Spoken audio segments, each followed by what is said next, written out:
আসসালামু আলাইকুম তোমাদের সবাইকে। আশা করি তোমরা সকলেই ভালো আছো, সুস্থ আছো। প্রিয় ভাইরা, আমাকে একটু এনশিওর করবা যে সবকিছু ঠিক আছে কিনা। পাশাপাশি বলে রাখি যে চট্টগ্রাম বিশ্ববিদ্যালয়ে যে ডি ইউনিটের পরীক্ষা হয়েছে, পাশাপাশি হচ্ছে D1 এর পরীক্ষা হয়েছে। এগুলোর পরীক্ষাতে আলহামদুলিল্লাহ লাইভ ক্লাস বলো, পেড বেচের ক্লাস বলো, রিভিশন বেচ বলো, বিভিন্ন বেচ থেকে পরীক্ষা কোশ্চেন গুলো কমন আসছে। তো আমি আমি প্রার্থনা করি যে আজকে যে ক্লাসটা করবো সেটা থেকেও আশা করি কমন থাকবে, কারণ আজকে ক্লাসটা অনেকক্ষণ সময় নিয়ে তৈরি করা হয়েছে, কারণ এখানে অ্যানালাইসিস করা হয়েছে। তো তোমাদের কাছে অনুরোধ করব, ক্লাসটা সর্বোচ্চ শেয়ার দিবা, দিয়ে তোমার হচ্ছে আজকে ক্লাসের পিরিয়ডটা তোমাদেরকে দিতে যাচ্ছে আমি। জাস্ট যারাই শেয়ার দিবা তাদেরকে এই পিরিয়ডটা দিব আমরা, কারণ তোমরা যদি কষ্ট করো তাহলে তোমাদের পিরিয়ডটা অবশ্যই আমরা দিব। আমাকে একটু বলবা সাউন্ড ঠিক আছে কিনা ভাইয়ারা? ঠিক আছে, ওকে। আমি আবার বলতেছি ভাইয়া, তোমাদেরকে পিডিএফটা দিয়ে দিব। আজকে ক্লাসের ভিতরে আমি অনেকগুলো প্রশ্ন সাম্প্রতিক নিয়ে আসছি। তোমরা দেখছো ছবিতে ডি ইউনিটের মধ্যে পুরোটাই সাম্প্রতিক মেরে দিছে। দুই একটা কোশ্চেন ট্রেডিশনাল দিয়েছে, বুঝছো? ট্রেডিশনাল কোশ্চেন দিয়েছে, আর বাকি সবগুলো সাম্প্রতিক কোশ্চেন দিয়েছে। তো আমি অনুরোধ করবো আজকে কোশ্চেনগুলো সবগুলো ইম্পর্টেন্ট, সেগুলো তোমাদেরকে দেখাবো। এবং তোমরা একটু জাস্ট শেয়ার দাও, একটু শেয়ার দাও। একটু জাস্ট তোমাদের কাছে অনুরোধ করবো, সবাই একটু শেয়ার দিয়ে জাস্ট যারা পড়ো না, অন্তত একটা প্রশ্ন গ্রান্টে দিয়ে বলতে পারি, একটা প্রশ্ন হলো আজকে ক্লাস থেকে পাবা, একটাও হলো পাবা। হ্যাঁ, কারণ সবগুলো হচ্ছে অ্যানালাইসিস করে মানে বানানো হয়েছে। এবং বি ইউনিটের পরীক্ষার আগে আরেকটা লাস্ট ম্যারাথন হবে, 4 ঘন্টা 5 ঘন্টা হবে। সেটা তোমাদের ওয়েট করতেছে পরীক্ষার একদিন আগের, মানে পরীক্ষা যেদিন শুরু হবে তার একদিন আগের হবে আর কি। তোমরা তোমরা রিল্যাক্স করতে পারো, অনেক যাতায়াত করে আসো। প্রিয় ভাইরা, একটু দ্রুত শেয়ার দিয়ে জাস্ট আমাদের পেজে একটা স্ক্রিনশট দিয়ে রাখবা যে ভাই শেয়ার দিয়েছে আমাদের পিডিএফটাতে। হ্যাঁ, আর পিডিএফটা অবশ্যই ক্লাস শেষ করে দিব, ক্লাসের আজকে কেউ পিডিএফ পাবা না। যারাই চাচ্ছ পিডিএফটা দিব, ক্লাসটা করো। ক্লাসের মধ্যে গত বছর যেমন আমি তোমাদেরকে বলেছিলাম ক্লাসের মধ্যে, দেখো আমি যে ক্লাসে বলছি তোমরাও সাক্ষী যে ভাই ক্লাস থেকে বলছি। হ্যাঁ, ক্লাসের মধ্যে বলেছি যে সাম্পান নৌকা বলছি, উল্লেখ করে মানে লোগোর মধ্যে বলছি যে সাম্পান নৌকা পরে বলছি যে এটা চীনা শব্দ। কি শব্দ ভাই? চীনা শব্দ। আমি কিন্তু বোর্ডের মধ্যে এটা স্লাইড ছিল না, ছিল বা ক্লাসে কোনো স্লাইড ছিল না, কিন্তু আমি মুখে বলছি যে এটা হচ্ছে কি শব্দ, এটা সাম্পান হচ্ছে চীনা শব্দ। ঠিক আছে ভাইরা?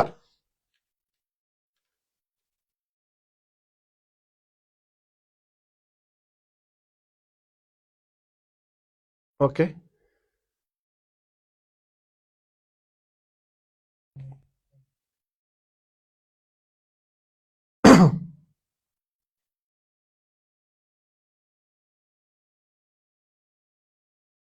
এই তো প্রিয় ভাইরা, সবকিছু ঠিক আছে, সাউন্ড কোয়ালিটি ঠিক আছে। যাক, শুক্রিয়া ভাই। ওকে, তো আমি বলবো ক্লাসের প্রত্যেকটা স্লাইড তোমার কাছে গুরুত্বপূর্ণ মনে হবে। আমি আশা রাখবো তোমরা সবাই সুন্দর মতো দেখবা এবং অনুসরণ করবা, বুঝবা। ঠিক আছে ভাইরা? ক্লাসের কথাগুলো শুনবা যে ভাইয়া কি বলে। ওকে, আমি প্রথম প্রশ্নে আসি, প্রত্যেকটা প্রশ্ন ব্যাখ্যা সহকারে তোমাদের দেখাবো। হ্যাঁ, একদম। অনেকে বলছে ভাই ক্যাম্পাসের মধ্যে বসে বসে ক্লাস করতেছি। হ্যাঁ, তোমাদের জন্য শুভকামনা রইল। ওকে ভাই, আমি শুরু করছি। তাহলে আমরা প্রথম দেখো, আমি বলতেছি প্রতি ক্লাসের মধ্যে থাকে দার্শনিক ও গ্রন্থ। দেখো ছবিতে একটা প্রশ্ন আসে না, আমি প্রায়ই বলি যে গ্রন্থ থেকে পরীক্ষা প্রশ্ন আসবে, এবং আমি বলছি দিবস থেকে পরীক্ষা প্রশ্ন আসবে। হয় সেটা ডি ইউনিটে আসে না, বি ইউনিটে আসবে। বি ইউনিটে দিবস কি বেয়া, দিবস থেকে পরীক্ষা একটা প্রশ্ন আসবে। সাম্প্রতিক যে দিবসগুলো, জুলাই নিয়ে যে দিবসগুলো হয়েছে, এগুলো থেকে পরীক্ষা প্রশ্ন আসবে। এবার আমি এটাও বলছি বিভিন্ন বিপ্লব থেকে আসবে। কি থেকে? বিভিন্ন বিপ্লব, কি বেয়া, বিপ্লব থেকে পরীক্ষা প্রশ্ন আসবে। যেটা ডি ইউনিটে দেখতে পাচ্ছি সেটা হচ্ছে ফরাসি বিপ্লব থেকে পরীক্ষা প্রশ্ন আসছে। হ্যাঁ, হ্যাঁ, পরীক্ষা তোমার হচ্ছে কি বিপ্লব থেকে আসছে, যেটা হচ্ছে 1789 সালে হয়েছিল, বিপ্লব থেকে আসছে। ক্লাসে যারা ক্লাস নিয়মিত করে হয়তো তারা জানো। তো ভাইয়া, যেগুলো বলি একটা টপিক বাইরে থেকে আসে না, আমি বলছি আমার নিজের প্রতি কনফিডেন্স আছে, আমার নিজের প্রতি বিশ্বাস আছে যে এই টপিকগুলো পড়লে পরীক্ষার শিক্ষার্থীরা কমন পাবে। কারণ আমরা শুধুমাত্র চট্টগ্রামকে নিয়ে ঘোলাটে করি, মানে এই বিশ্ববিদ্যালয়ের আদ্যপান্তি বাঁচা পায় কোন আকানিতে যা আছে এগুলো নিয়ে সারাদিন যায়, এগুলো নিয়ে সারাদিন দীর্ঘ 4 বছর 5-6 বছর এভাবেই গেছে, মানে চট্টগ্রাম কি নিয়ে গেছে, বুঝছো ভাইয়া? ওকে, তাহলে দেখো আমরা কি কি আসবো। দেখো আমরা আছে কি বিপ্লব, কি ভাইয়া? বিপ্লব। বিপ্লব কি? বিপ্লব হচ্ছে, খেয়াল করো, বিপ্লব গুলো পড়তে হবে, দিবস গুলো পড়তে হবে, দিবস গুলো পড়ে ফেলবা। এবং গ্রন্থ কি ভাইয়া, এই গ্রন্থের নামগুলো তোমাকে পড়তে হবে। খেয়াল করো, ইবনে খালদুন, গত তিন বছর ধরে প্রশ্নটা আসছে। আল মুকাদ্দিমা কার গ্রন্থ? উত্তর হচ্ছে ইবনে খালদুন। কার গ্রন্থ? ইবনে খালদুনের গ্রন্থ। ওকে, নেক্সট কোশ্চেন আসি। ফারাবি কি? ফারাবি হচ্ছে সিয়াসত। তোমরা একটু দেখছো, একটু ভিডিও তো তোমরা হয়তো দেখে ফেলছো। নিকোলাসের একটা গ্রন্থ, তার নাম কি? নাম হচ্ছে প্রিন্স, তার নাম হচ্ছে কি? প্রিন্স। এবং থমাস হবস এটা হচ্ছে কি? এটা পরে হচ্ছে জ্যাক রুশো হচ্ছে কি? Social contact. জাস্ট একটু চোখের মধ্যে একটা স্ক্রিনশট দিয়ে নাও, চোখের মধ্যে একটা স্ক্রিনশট দিয়ে নাও। স্ক্রিনশটটা দিলে ভালো মতো বুঝতে পারবা, ঠিক আছে? ভালো মতো বুঝতে পারবা। দার্শনিক গ্রন্থ কি বলে? দার্শনিক গ্রন্থ ইবনে খালদুন, আল মুকাদ্দিমা, ফারাবি, সিয়াসত, নিকোলাস, পরে হচ্ছে কি? The princess. ওকে, এই তো ভাইয়া আমার সাথে একটা শিক্ষার্থী হয়ে গেছো। তো ভাইয়া আমার নিজের প্রতি কনফিডেন্ট আছে এবং তোমাদের প্রতি বিশ্বাস আছে যে তোমরা এগুলো প্রশ্ন পাবা। কারণ ভাইয়া এগুলো শুধু ঘাটাঘাটি না, এরকম না দিয়ে দিলাম এরকম না। কারণ অনেক শিক্ষার্থী, হাজার হাজার শিক্ষার্থী ক্লাসগুলো করতেছো, এখানে আমার দায়বদ্ধতা আছে, এখানে অবশ্যই আমার দায়বদ্ধতা আছে, ঠিক আছে? দায়বদ্ধতা থেকে ক্লাসগুলো করাই, যাতে শিক্ষার্থী এবার তোমরা কমনও পাও, হ্যাঁ, এবার তোমরা কমনও পাবে, ঠিক আছে? কমনও পাও। ওকে, পরবর্তী আসি ভাই। দেখো পরবর্তী আমি দেখছি স্লাইডটা কি আছে। আমার প্রথম প্রশ্ন হচ্ছে, এই প্রশ্নটা এবার সবচেয়ে বেশি গুরুত্বপূর্ণ। প্রতিবাদী তারুণ্য ক্যাটাগরিতে স্বাধীনতা পুরস্কার লাভ করে কে? আমি জানি যারা এবছর স্বাধীনতা পুরস্কার 21 পদক, স্বাধীনতা পুরস্কার 21 পদক এখান থেকে পরীক্ষার প্রশ্ন পাবা। স্বাধীনতা পুরস্কার 21 পদক থেকে পরীক্ষার প্রশ্ন পাবা ভাইয়া। হ্যাঁ, ওকে। এই তো এই যে একজন বলতে সাম্পান কোন ভাষার শব্দ? এই যে বলছি না গত ক্লাসে চীনা ভাষার শব্দ বলছি না, ক্লাসের মধ্যে বলছি, বাট স্লাইডে লেখি নাই, বলছি কিন্তু সাম্পান কোন ভাষার শব্দ। এখন আমাকে বলো, এই দেখো স্বাধীনতা পুরস্কার পাইলাম, হ্যাঁ আমরা স্বাধীনতা পুরস্কার পাইলাম। স্বাধীনতা পুরস্কার চালু করছে কে? মনে রাখবা, শহীদ প্রেসিডেন্ট জিয়াউর রহমান। এবং ক্লাসের মধ্যে বলছি উনি হচ্ছে বাংলাদেশের প্রথম মানে নির্বাচিত রাষ্ট্রপতি, এটা ক্লাসে বলছিলাম। তো স্বাধীনতা, এই স্বাধীনতা দেখো, স্বাধীনতা পুরস্কার চালু করছে কে? জিয়াউর রহমান। 21 পদক চালু করছে কে? জিয়াউর রহমান চালু করছে। তাহলে মনে রাখবা, এবার গুরুত্বপূর্ণ, এবার অন্তত এবার যারা ভর্তি পরীক্ষা দিবা, স্বাধীনতা পুরস্কার পাশাপাশি তোমার হচ্ছে 21 পদক, এই দুইটাই গুরুত্বপূর্ণ, ঠিক আছে? এবং চালু করছে কে? জিয়াউর রহমান চালু করছে। ওকে, তাহলে কে চালু করছে? জিয়াউর রহমান পাইলাম। তাহলে প্রতিবাদী তারুণ্য ক্যাটাগরিতে স্বাধীনতা পুরস্কার লাভ করেন কে? লাভ করেন হচ্ছে আমার এই যে দেখো আমাদের আবরার ফাহাদ। এবং পরীক্ষা হয়তো আসতে পারে আবরার ফাহাদ দিবস কবে? এটা বলো ভাইয়া, দূরে নিয়ে যাও। ওকে, তা আবরার ফাহাদ দিবস কবে? হ্যাঁ, আবরার ফাহাদ আমাকে বলো ভাইয়া, প্রিয় ভাইরা আমাকে বলো, আবরার ফাহাদ দিবস কবে? আবরার ফাহাদ দিবস কবে? বললো তো দেখি, যারা জানা আর যারা জানা সবাই জেনে ফেলবো আস্তে আস্তে। হ্যাঁ, আমাকে বলো আবরার ফাহাদ দিবস কবে? এই তো মাশাআল্লাহ, ভালো, আলহামদুলিল্লাহ, তুমি অনেক ভালো পড়ো। 7ই অক্টোবর হচ্ছে আবরার ফাহাদ দিবস, মনে রাখবা। 7ই অক্টোবর হচ্ছে আবরার ফাহাদ দিবস। পাশাপাশি হচ্ছে 24শে অক্টোবর হচ্ছে জুলাই, 24শে অক্টোবর হচ্ছে আমার কি? জাতিসংঘ দিবস। জাতিসংঘ দিবস হচ্ছে কত তারিখ ভাইয়া? 24শে অক্টোবর। এবার আমি ক্লাসের মধ্যে বলছি জাতিসংঘের প্রতিষ্ঠাতা হচ্ছে রুজভেল্ট। জাতিসংঘের প্রতিষ্ঠাতার নামকরণ, যিনি নামকরণ করছে তার নাম হচ্ছে রুজভেল্ট। পরীক্ষা আসছে না ইউনিটে ভাইয়া? আসছে কিন্তু। এবং আমি ক্লাসের মধ্যে বলছি ভাইয়া জাতিসংঘ থেকে পরীক্ষার প্রশ্ন আসবে, চলে আসছে ভাইয়া, বুঝছো? কারণ এই বিশ্ববিদ্যালয়ের প্রশ্নের মানে গতি প্রকৃতি কিরকম হইতে পারে, ভবিষ্যতে কিরকম হবে, আমরা তো এরকম না যে প্রশ্ন বানাই, বাট একটা অনুমান করতে পারি যে আসলে কিরকম হইতে পারে ভবিষ্যতে, সামনে কিরকম হবে একটা অনুমান আমরা ধাজ করতে পারি। কারণ ওই যে অভিজ্ঞতা একটা ঝুড়ি আছে, বুঝছো? ওইখান থেকে বলতে পারি আর কি। এমন না যে প্রশ্ন থেকে বলতেছে, এরকম না, জাস্ট ওই অভিজ্ঞতা থেকে বলে আলহামদুলিল্লাহ হয়ে যায়। ঠিক আছে ভাইরা, তাহলে কি জাতিসংঘ দিবস হচ্ছে 24শে অক্টোবর। পাশাপাশি 7ই অক্টোবর হচ্ছে আমার কি? আবরার ফাহাদ দিবস। ওকে, নেক্সট কোশ্চেন আসি আমি। আমার পরবর্তী কোশ্চেন হচ্ছে 21শে পদক 2025 লাভকারী একটা প্রতিষ্ঠান। এখানে কোনো ব্যক্তি না, কোনো ব্যক্তি পায় নাই, একটা প্রতিষ্ঠান পেয়েছে। ওই প্রতিষ্ঠানটার নাম কি? এটা ভিন্ন রকম, একটু ব্যতিক্রম, তো সেজন্য দিলাম আর কি, দিলাম ভাইয়া। আমাকে একটু বলো যে 21শে পদক 25 সালে লাভকারী প্রতিষ্ঠান মানে একটা দল, একটা সংগঠন পেয়েছে, ওই সংগঠনটার নাম কি? ওই সংগঠনটার নামটা কি আমাকে বলতে হবে। হ্যাঁ, বলো।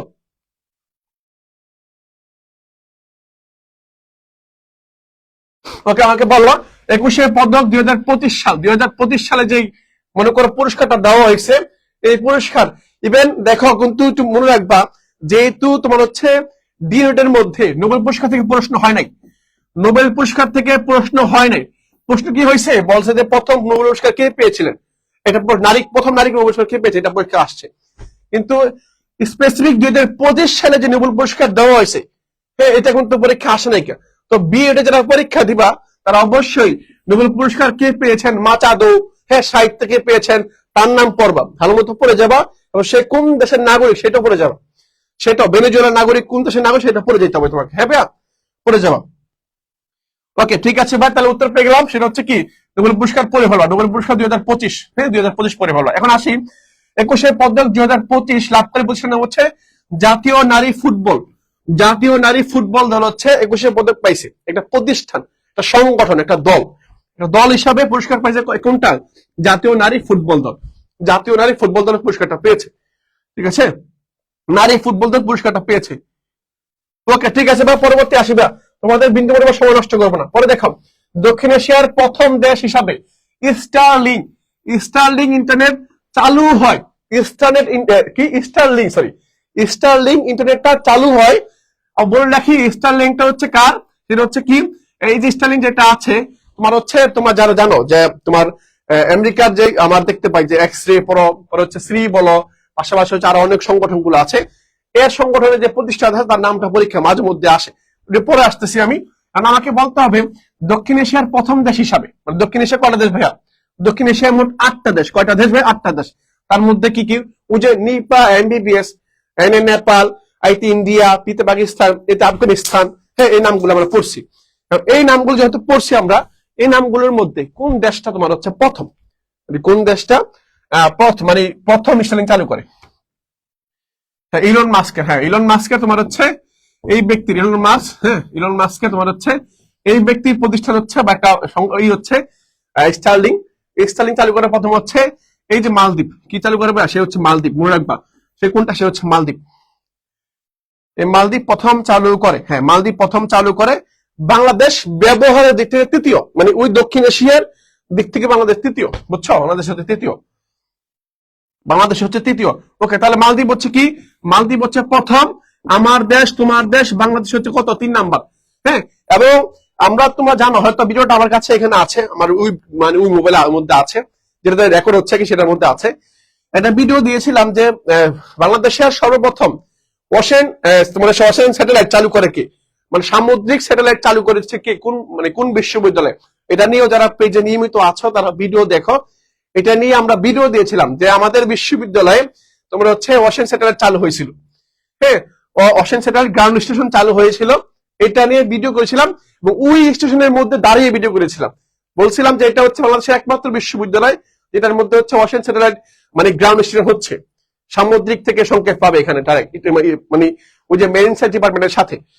তো এটাই পরীক্ষায় যারা D1 ইউনিট পরীক্ষা দিচ্ছে তাদের পরীক্ষা প্রশ্ন আসছে, এটা যারা D1 এর পরীক্ষা দিচ্ছে তাদের পরীক্ষার প্রশ্ন এটা আসছে, বুঝছো ভাইয়া, এটা চলে আসছে। ওকে ভাইয়া, তাহলে দেখো মালদ্বীপ পাইলাম, বাংলাদেশ হচ্ছে কত, বাংলাদেশ হচ্ছে 3 নাম্বার। ওকে, নেক্সট কোশ্চেন আসিবে, হ্যাঁ পরবর্তী প্রশ্ন আসে, দেখেন পরবর্তী বিখ্যাত চিত্রকর্ম, এটা বি ইউনিটে ফরজ, বুঝছেন, এটা 3 স্টার দিয়ে রাখলাম, এটা 3 স্টার দিয়ে রাখলাম, 4 স্টার দিয়ে রাখলাম, হ্যাঁ 4 স্টার দিলাম। বিখ্যাত চিত্রকর্ম মানে মানে চিত্রকর্ম যেগুলো থেকে ভর্তি পরীক্ষা মাঝে মধ্যে কোশ্চেন আসে, বিশেষ করে বি ইউনিটে আসে, বিশেষ করে বি ইউনিটের পরীক্ষা প্রশ্নের মধ্যে আসে।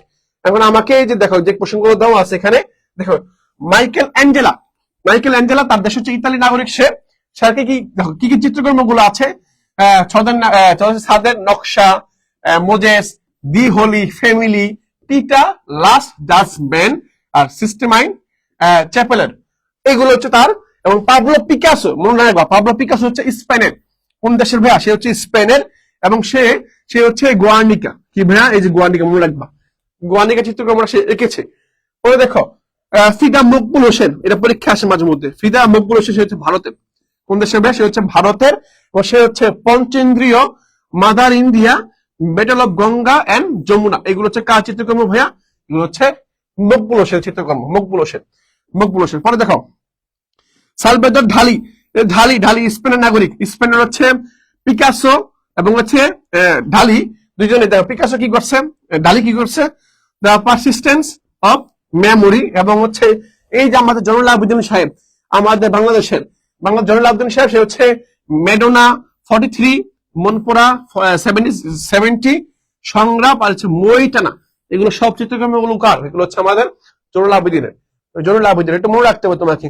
আমি জানি তোমার কষ্ট হবে ভাইয়া, তোমাকে অনেক, তোমার মাথা অনেক প্রেশার বেড়ে যাচ্ছে, পরীক্ষা কি হয়েছে না হয়েছে এগুলো চিন্তা করতেছ, প্রেশার যাচ্ছে, তারপর তোমাকে একটু কষ্ট করতে হবে। কারণ শেষ মুহূর্তে আমি তোমাকে সব পড়াবো না, যেগুলো পরীক্ষা আসার মতো সেগুলো দেখাচ্ছি, যাতে তোমার একটু হলেও ফায়দা হয়, কিছুটা হলেও ফায়দা হয়।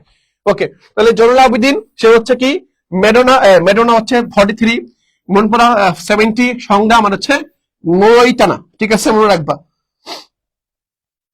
ওকে, মই টানা পাইলাম আমরা, ঠিক আছে। ওকে, তাহলে পেয়ে গেছো ভাইয়া, এটা পেয়ে যারা পাইছো বা বস্তু বাসো ডাল দেখে দেবে, হ্যাঁ। আর সবচেয়ে বেশি গুরুত্বপূর্ণ হচ্ছে এই যে গোয়ার্নিকা, ঠিক আছে, গোয়ার্নিকা এবং হচ্ছে আমাদের এই জয়নুল আবেদিন, বাংলাদেশ জয়নুল আবেদিন, এটা গুরুত্বপূর্ণ, এই দুটো গুরুত্বপূর্ণ, হ্যাঁ, এই দুটো গুরুত্বপূর্ণ।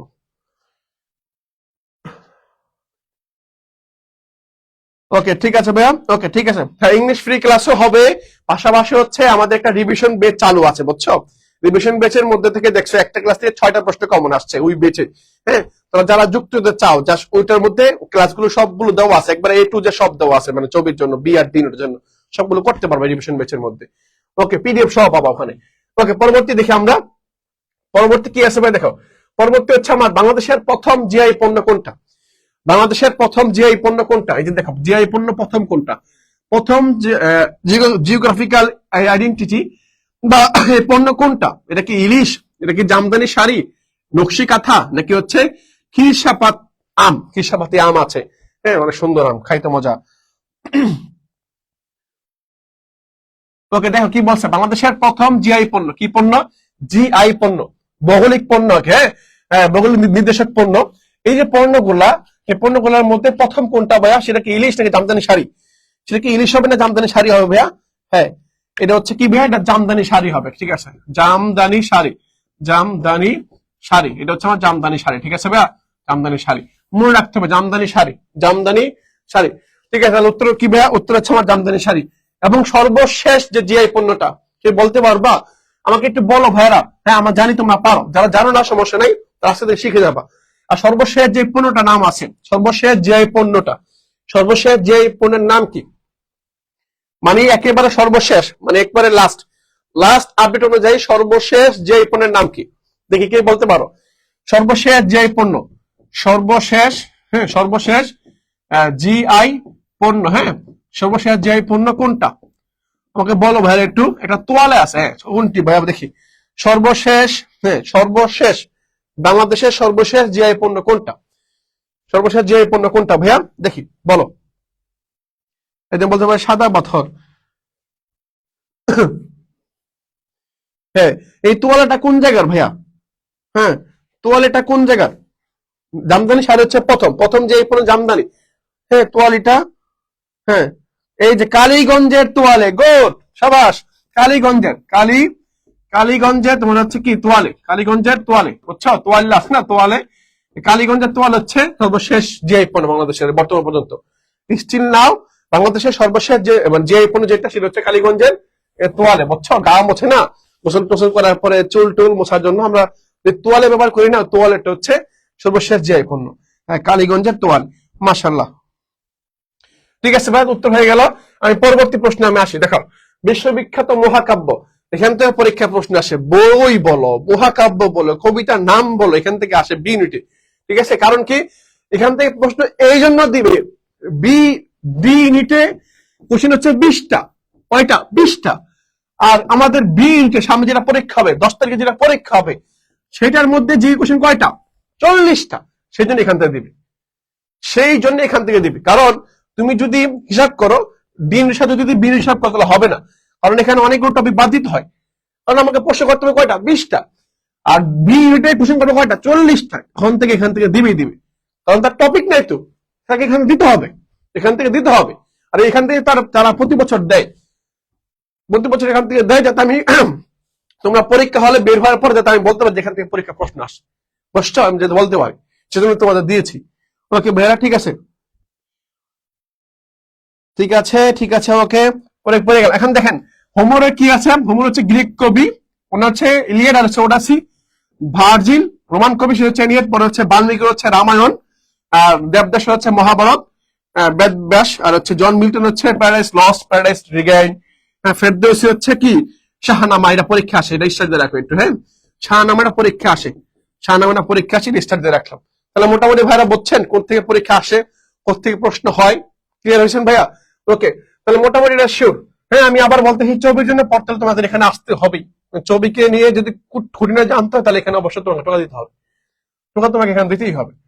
ওকে, তাহলে মোটামুটি হয়েছে ভাই, একটু মুখস্থ করে রাখেন, ডান লিখে দেন, কমেন্ট করে, কমেন্ট করে একটু ডান লিখে দেন, কষ্ট করে একটু ছোট্ট করে জাস্ট কমেন্ট করে একটু ডান লিখবেন যে ভাইয়া এটা হয়েছে, এটা হয়ে গেছে, একটু ডান লিখে দেন কষ্ট করে।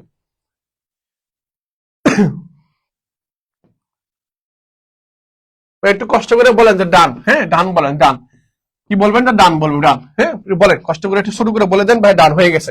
ওকে, নেক্সট কোশ্চেন আসি। দেখেন বর্তমান বিশ্বের, মানে বর্তমান বিশ্বের শীর্ষ ঋণদাতা দেশ কোনটা? মানে আগে আমি বলে দিই, আগে একটু বলে দিচ্ছি, আগে জাপান ছিল, বুঝছো, আগে জাপান ছিল, এটা ছাড়াই গেছে এখন একটা দেশ। নিট আয় বলে আমরা যেটাকে বলে নিট আয়, মানে নিট আয় মানে হচ্ছে দেশের বাইরে যে সম্পদ গুলো আছে এগুলোকে বলে নিট। এই যে বাংলাদেশে মানে বর্তমান বিশ্বে আগে জাপান ছিল মানে সবচেয়ে বেশি নিন্দিত। তারা কি করতো, তারা দয়ালু ছিল, মানুষকে ঋণ দিত, তাদের সম্পদ বাইরে থাকতো। কিন্তু জাপানকেও ছাড়িয়ে গেছে বর্তমানে একটা দেশ, সেই দেশের নাম কি? সেই দেশের নাম কি? হ্যাঁ জাপান আগে ছিল, জাপান আগে ছিল ভাই, আমি স্বীকার করতে, জাপান আগে ছিল, বাট জাপান এখন নাই। সেজন্য সাম্প্রতিক কোশ্চেন, সবচেয়ে ভাইরাল কোশ্চেন হচ্ছে এটা, জাপান আগে ছিল, জাপান আগে ছিল 24 মতো ছিল, কিন্তু জাপানকেও ছাড়িয়ে গেছে আর একটা দেশ, জাপানকেও ছাড়িয়ে গেছে আরেকটা দেশ, সেটা হচ্ছে কি জার্মানি। সেটা কোন ভাইয়া? জার্মানি। তো উত্তর কোনটা ভাইয়া? উত্তর হচ্ছে জার্মানি। তাহলে উত্তর কোনটা? উত্তর জার্মানি, ঠিক আছে জার্মানি হবে। এবং জাপানকে বলা হয় সূর্যোদয়ের দেশ, সূর্যোদয়ের দেশ এবং সর্বপূর্বের দেশ বলা হয় জাপানকে। জাপানের রাজধানীর নাম হচ্ছে টোকিও। কি ভাইয়া? জাপানের রাজধানীর নাম কি? রাজধানীর নাম হচ্ছে টোকিও। কি ভাইয়া? টোকিও, টোকিও, হ্যাঁ টোকিও। এবং জাপানে জাতিসংঘ একটা বিশ্ববিদ্যালয় আছে, সেটা হচ্ছে জাতিসংঘ শান্তি বিশ্ববিদ্যালয়। জাতিসংঘ বিশ্ববিদ্যালয় কোথায়? জাপানে। জাতিসংঘ শান্তি সরি জাতিসংঘ বিশ্ববিদ্যালয় জাপানে। আর যদি বলা জাতিসংঘ শান্তি বিশ্ববিদ্যালয় কোথায়, তাহলে সানজোস কোস্টারিকাতে তোমার জাতিসংঘ শান্তি বিশ্ববিদ্যালয়। জাতিসংঘ বিশ্ববিদ্যালয় জাপানে, কোথায়? টোকিওতে, মনে রাখবা। আর জার্মানি হচ্ছে ইউরোপের একটা দেশ, যার রাজধানী হচ্ছে বার্লিন। নাম কি? রাজধানীর নাম হচ্ছে বার্লিন, সরি বার্লিন হবে, বার্লিন, ঠিক আছে। ওকে, তাহলে মোটামুটি ভাই আমাদের কনসেপ্টটা ক্লিয়ার হয়েছে। তাহলে বর্তমান বিশ্বে সবচেয়ে বেশি ঋণ দেয়, সবচেয়ে বেশি ঋণ দেয় সে হচ্ছে জার্মানি। কারণ ভাইয়া সে হচ্ছে জার্মানি দেয়, সবচেয়ে কে দেয়? জার্মানি দেয়। কারণ কি? কারণ আগে ছিল, এদের সভ্য সম্পদ বেড়ে গেছে হয়তো। মনে রাখবা তোমার হচ্ছে প্রথম বিশ্বযুদ্ধের মধ্যে জার্মানির উগ্র জাতীয়তাবাদের কারণে কিন্তু যুদ্ধ লাগছে, জানো হয়তো। প্রথম বিশ্বযুদ্ধ 14 থেকে 19 সাল পর্যন্ত, মানে 1914 থেকে 1919 বা 1920 সাল পর্যন্ত কেউ ধরা হয় আর কি। এই যে যুদ্ধটা লাগছে প্রথম বিশ্বযুদ্ধ, এই প্রথম বিশ্বযুদ্ধের জন্য দায়ী হিসাবে ধরা হয় জার্মানিকে, জার্মানিকে ধরা হয় আর কি। হ্যাঁ ওকে, ঠিক আছে, উত্তর হচ্ছে জার্মানি। প্রিয় ভাইরা অনেকে পেরে ফেলছ। আমি পরবর্তী কোশ্চেন আসি ভাই। দেখেন 2025 সালের বর্ষপণ্য প্রোডাক্ট অফ দ্য ইয়ার মানে একটা বছরে সর্বশ্রেষ্ঠ পণ্য হিসাবে স্বীকৃতি পেয়েছে কোন পণ্যটা? সেজন্য বলে প্রোডাক্ট অফ দ্য ইয়ার, মানে এই বছরের শ্রেষ্ঠ পণ্য কোনটা বলতে পারবেন? এটা কিন্তু ডক্টর মোহাম্মদ ইউনূস সরকার ঘোষণা করেছে যে এটা হচ্ছে এই সালের সর্বশ্রেষ্ঠ পণ্য। হ্যাঁ, মানে প্রোডাক্ট অফ দ্য ইয়ার, বলেন এটা কোনটা? এই তো মাশাআল্লাহ, তোমাদের আগে ধরে ফেলো। 2025 সালে বর্ষ সেরা পণ্য হচ্ছে আমার ফার্নিচার, মানে ফার্নিচার বা আসবাবপত্র বা ফার্নিচার। তার সঠিক উত্তর কি ভাই? সঠিক উত্তর হচ্ছে আসবাবপত্র, ঠিক আছে। ওকে, ঠিক আছে, উত্তর হয়ে গেছে, এটা উত্তর আসবাবপত্র। উত্তর হচ্ছে কি ভাই? আসবাবপত্র। মনে রাখতে হবে তোমাকে, আপনাকে। হ্যাঁ ওকে, তাহলে আমি মোটামুটি পেয়ে গেছি ভাই। তাহলে মানে এই 2025 সালে যে সালটা চলে গেছে আমাদের কাছ থেকে, এই সালে মানে প্রোডাক্ট অফ দ্য ইয়ার ছিল আমার ফার্নিচার, অর্থাৎ আসবাবপত্র। আসবাবপত্র।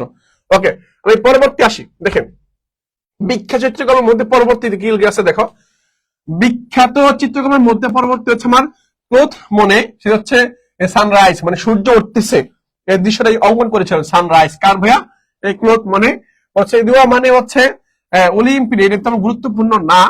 পরে হচ্ছে কি দেখো, সবচেয়ে বেশি গুরুত্বপূর্ণ হচ্ছে ভিঞ্চি, এই যে লিওনার্দো ভিঞ্চি। লিওনার্দো ভিঞ্চি সে হচ্ছে ইতালির। কোন দেশের ভাইয়া? সে হচ্ছে ইতালির। আর পাবলো পিকাসো হচ্ছে স্পেনের।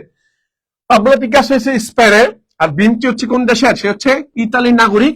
ইতালির নাগরিক। সে তার কি গিয়ে দেখো, Mona Lisa, the Virgin of the Rocks, the Last Supper, এটা পরীক্ষা আসে। এই যে এটা আসে, দ্য লাস্ট সাপার, এই যে এটা পরীক্ষা আসে। দ্য লাস্ট সাপার, আপনার শেষ খাবার আর কি। A boy with a pie, the Madonna and child, এটাও গুরুত্বপূর্ণ। দি মেডোনা এন্ড চাইল্ড, যেটা এটা, হ্যাঁ, তো একটু মনে রাখবেন, ঠিক আছে ভাইরা? লিওনার্দো ভিঞ্চি, এটা হচ্ছে ইতালিয়ান নাগরিক তিনি। সে হচ্ছে Mona Lisa, the Virgin of the Rocks, Last Supper, সেগুলো পরীক্ষা আসবে। হ্যাঁ, পরীক্ষা আসবে। হ্যাঁ, পিডিএফটা অবশ্যই দিব। যারা শেয়ার দিবেন, যারা শেয়ার দিয়ে জাস্ট একটা পেজে স্ক্রিনশটটা পাঠাবেন যে আপনি শেয়ার দিয়েছেন, এটা আমাদের পেজে বলিয়েন, মেসেজ করে বলিয়েন, আপনাদের দেওয়া হবে ইনশাল্লাহ। হ্যাঁ, দেওয়া হবে, আপনি জাস্ট একটু বলিয়েন আপনারা। ওকে, তাহলে উত্তর কি পেলাম ভাই? উত্তর হচ্ছে আমাদের লাস্ট সাপার, ভিঞ্চি, ইউরোপের রেনেসাঁ অগ্রদূত বলা হয় তাকে। এবং ক্লোথ মানে মনে রাখবা, এই যে ক্লোথ মানে বা মনে, এটা একটু মনে রাখতে হবে আপনাকে। হ্যাঁ, এই জিনিসগুলো একটু মুখস্থ করে ফেলাই। দেখেন পরে Vincent the Gogh, Gogh, van Gogh, হ্যাঁ, নেদারল্যান্ডের সানফ্লাওয়ার পটেটো ইটার্স, এটা দেখবেন। হ্যাঁ, ওকে, হ্যাঁ, ক্লোথ মানে ওকে, তো মাশাআল্লাহ হয়ে গেছে আপনাদের, আলহামদুলিল্লাহ। তো দেখেন, এই যে দেখেন ভ্যান গগ, সে হচ্ছে কি নেদারল্যান্ডের নাগরিক, তার নাম হচ্ছে সানফ্লাওয়ার। আর সানরাইজ হচ্ছে কার ভাইয়া? ক্লোথ মনে, সানরাইজ, সানরাইজ, বুঝছেন? সানরাইজ। আর সানফ্লাওয়ার যদি বলা হয় তাহলে সেটা হচ্ছে কিন্তু গগ, মানে ভ্যান গগ, গগ, বুঝছেন? আর ফ্রান্সের হচ্ছে কি সানরাইজ, সে হচ্ছে কি ক্লোথ মনে। হ্যাঁ, ক্লোথ মনে, ঠিক আছে? এই ধরনের মনে হয় সানরাইজ হচ্ছে ক্লোথ মনে, আর হচ্ছে সানফ্লাওয়ার হচ্ছে কার? সে হচ্ছে ভ্যান গগ, ভ্যান গগ, ঠিক আছে? এই তো আশরাফি আলম মিনহাজ বলছে ভাইয়া ডাবি গয়নেটে ভাইয়া আমি 762তম হয়েছি। তোমাকে অভিনন্দন ভাইয়া, তোমাকে অভিনন্দন। ওকে ওকে ওকে, ঠিক আছে ভাই, ঠিক আছে। ওকে, পরবর্তী প্রশ্ন আসি। দেখেন, পরবর্তী আসি, বিশ্বের প্রথম পূর্ণ ব্যবহারযোগ্য, মানে আবার ব্যবহার করতে পারবে রকেট কোনটা? মানে একটা রকেট যেটা আবার ব্যবহার করতে পারবে, মানে একবার ব্যবহার করে আবার ব্যবহার করতে পারবে, এই রকেটটার নাম কি? এটা যুক্তরাষ্ট্র তৈরি, বুঝছেন? বলে দিচ্ছি, এই রকেটটা হচ্ছে কাদের? এই রকেটটা যুক্তরাষ্ট্রের। কাদের ভাইয়া? রকেট হচ্ছে যুক্তরাষ্ট্রের। যুক্তরাষ্ট্রের হচ্ছে এই রকেটটা। এটাকে বলে space x Starship. Space x Starship, অর্থাৎ বিশ্বের প্রথম পূর্ণ ব্যবহারযোগ্য, কি যোগ্য? পূর্ণ ব্যবহারযোগ্য রকেটের নাম হচ্ছে স্টারশিপ। এই যে স্টারশিপ, মনে রাখবেন, স্পেস এক্স স্টারশিপ, সেটা হচ্ছে কি? সেটা হচ্ছে আমার এই যে স্টারশিপ, কাদের ভাইয়া? উত্তর হবে যুক্তরাষ্ট্রের, ইউএসএ। ইউএসএ এদের, বুঝছেন? এদের। ওকে, স্টারশিপ মনে রাখবেন, স্টারশিপ। উত্তর হচ্ছে কি? উত্তর হচ্ছে আমার স্টারশিপ। উত্তর কি ভাইয়া? উত্তর হচ্ছে আমার স্টারশিপ। কষ্ট করে মনে রাখবেন, প্রথম বিশ্বের পূর্ণ ব্যবহারযোগ্য রকেট কোনটা? উত্তর হচ্ছে আমার স্টারশিপ। উত্তর কোনটা? উত্তর হচ্ছে আমার স্টারশিপ। ঠিক আছে ভাইরা? ওকে, পরবর্তী আসি। দেখেন, পরবর্তী কোশ্চেন আসি। পেরুতে আবিষ্কৃত 3500 বছরের পুরনো শহরের নাম কি? পুরনো শহরের নাম কি? হ্যাঁ, কারাল, ইনকা, নাস্কা, নাকি পেনিকো? দেখছেন, এটা সাম্প্রতিক, বর্তমান পাওয়া গেছে, তো সেজন্য দিলাম আপনাদেরকে। ছবি কি করতে পারে? ছবি কি করে জানেন? ছবি এই যে ইতিহাস, ঐতিহ্য, স্থাপত্য, পাশাপাশি হচ্ছে প্রত্নতাত্ত্বিক যে জিনিসগুলো আছে, বুঝছেন, অ্যানথ্রোপোলজি রিলেটেড যে জিনিসগুলো আছে, এগুলো বেশি পছন্দ করে, এগুলো থেকে বেশি প্রশ্ন দেয়, সেজন্য এটা দিলাম আমি, এটা আপনাকে অ্যাড করছি। পেরুতে আবিষ্কৃত 350 বছর, সরি 3500 বছরের পুরনো শহরের নাম কি? সে হচ্ছে পেনিকো। পেনিকো, জাস্ট পেনিকো, শহরটার নাম কি? নামটা হচ্ছে পেনিকো। নামটা কি? নামটা হচ্ছে পেনিকো ভাইয়া, ঠিক আছে? পেনিকো। জাস্ট পিডিএফটা তোমাদেরকে আমি দিব ভাইয়া, দিব, জাস্ট একটু শেয়ার দিও। পাবলিককে দিব না, যারা শেয়ার তাদেরকে দিব আর কি।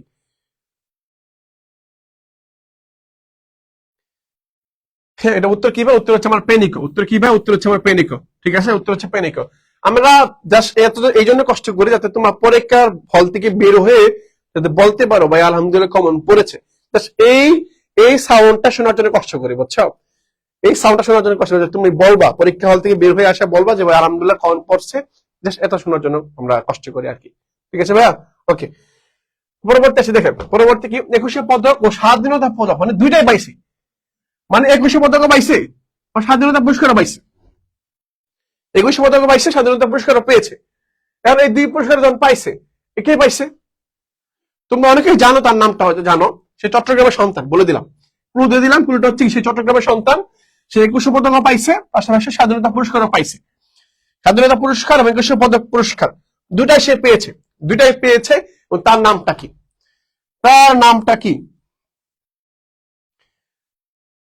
ওকে, তাহলে কি 21শে পদক, স্বাধীনতা পুরস্কার দুইটাই সে পেয়েছে, তার নামটা কি? মানে দুইটাই পুরস্কার সে পাইছে, তার নামটা কি? কে বলতে পারবেন?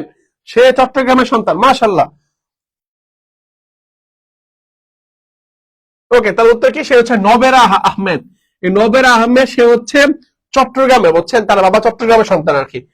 আমি একবার লাস্ট ক্লাসে আগে যে লাস্ট ক্লাস গুলো করেছিলেন তারা হচ্ছে ভালো জানো, নবেরা আহমেদ সম্পর্কে তোমাদের বলেছিলাম, সে চট্টগ্রামের সন্তান, সে কি কি করেছে তার মানে কর্মগুলো বলেছিলাম তোমাদেরকে। নবেরা আহমেদ চট্টগ্রামের সন্তান এবং তিনি 21শে পদক লাভ করেন, স্বাধীনতা পুরস্কারও পান, দুইটাই পুরস্কার লাভ করেছেন। তার নাম হচ্ছে নবেরা আহমেদ। পরীক্ষায় এবং এবং এনার পরীক্ষায় আসার সম্ভাবনা সবচেয়ে বেশি নবের আহমেদ। ঠিক আছে, নবের আহমেদ এবার পরীক্ষা আসার সম্ভাবনা সবচেয়ে বেশি। ওকে ভাই, তাহলে উত্তর পেয়ে গেলাম আমরা। হ্যাঁ, ঠিক আছে, আমি পরবর্তী কোশ্চেনে আসি।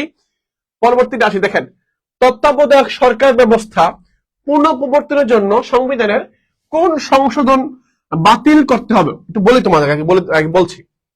অর্থাৎ তত্ত্বাবধায়ক সরকার ব্যবস্থা চালু হয়েছিল তোমার হচ্ছে 1996 সালে। কত সালে ভাইয়া? 1996 সালে চালু হয়েছিল।